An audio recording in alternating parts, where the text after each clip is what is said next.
3 different strategies that are completely outdated for Shopify dropshipping. If that sounds interesting to you, let's get right to the video.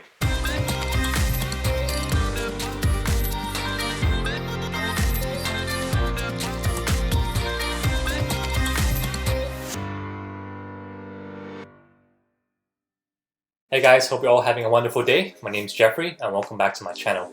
If you're new here, hello and welcome to the channel. My name is Jeffrey and I make e-commerce videos, dropshipping, personal life, entrepreneurship, everything else in between. So if you like what you see, be sure to like and subscribe and comment down below what you want to see next or what you want to see. Today we want to get into a topic of kind of the 3 different strategies to avoid for the Shopify dropshipping and e-commerce in 2019, and as well also some strategy changes. Before we get into this topic, I also want to kind of share what I want to do next in the near future. So I am planning to make some kind of Facebook group for you guys subscribe to the channel, to make sure you guys can share all your thoughts and opinions in public space and can help one another out. So if you really want to for that to happen, or if you would like to join, feel free to comment down below and I can make one as soon as possible, so we can all share our ideas. I will be pretty active inside and helping everyone out, so it's definitely an idea for you guys to think about. So today I want to talk about, again, 3 strategies to avoid. And the first point I really want to talk about is the excessive trust badges and scarcity timers seen in different stores nowadays.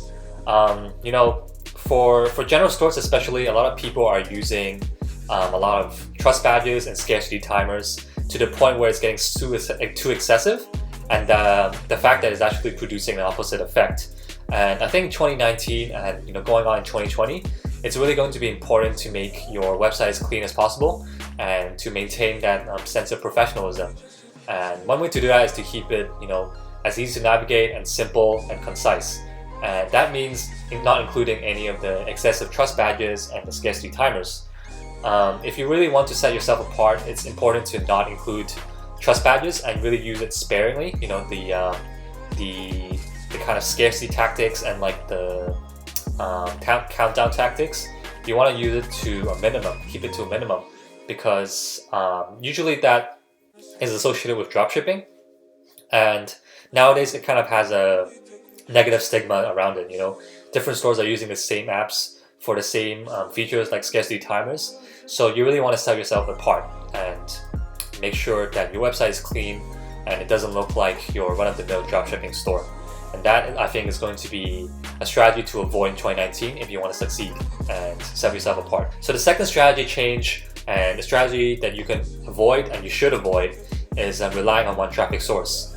As you know, Facebook ads is getting more and more competitive, and it's actually going to be harder to acquire a customer, even though you have a winning product or a product that a lot of people want. So it is really important to diversify your traffic and include other traffic sources as part of your marketing strategy. So for example, there are things like Google ads, Bing ads, Pinterest ads, Snapchat ads, Pinterest ads, or even Instagram influencers or YouTube influencers. There's actually so much opportunity out there, and it's actually a lot more than just Facebook ads. Even though Facebook ads is really good for acquiring customers and scaling, has a high scaling potential, it is going to be hard with the rising cost and competition and just a lot of people selling the same product and the same descriptions as you.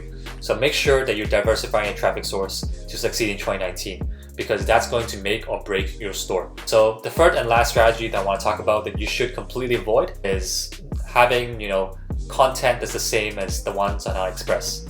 So in 2019 onwards, you want to have content that is very custom and unique to your own store, and that really kind of corresponds and is consistent with your brand strategy and your image and your vibe. And that's very important because, one, it's going to differentiate yourself from the other people selling the same product as you, but also it's going to be more credible when someone else is going to visit your store and they look at all these photos. If you have these custom photos in place, you're not going to look like a dropshipping store. And as long as, of course, the quality of your pieces is good and your items, and you're transparent about everything, like your shipping times, and you maintain quality control, everything like that, shipping is not going to be a huge issue as long as you have everything in place. And custom content is really going to help you increase your conversion rates as well, and make people want to follow your brand more because they like the photos, they like the vibe that you're giving off, and the brand image, stuff like that. So custom content, very important, and you should avoid the strategy of using the same AliExpress photos in your product images and your ads and stuff like that. This is just a short video for you guys to make sure that you're on the track to success. For 2019 onwards, especially in 2020, you're going to see these strategy changes. Even if that's not the case, you should also be one step ahead because you want to win in the game and make sure that people aren't copying you. And you can really copyright your custom content if you have them. And yeah, so that's about it. And thanks for tuning in, guys. Make sure to comment down below if you want that Facebook group, and also comment as well because we will be giving away 10 comments. A giveaway. After about 10 comments or so, I'll be picking one winner, and I can be reviewing your store or your ads very soon after that. So if you have any questions, you can just DM me as well, and I'll see you in the next video, and thanks for tuning in.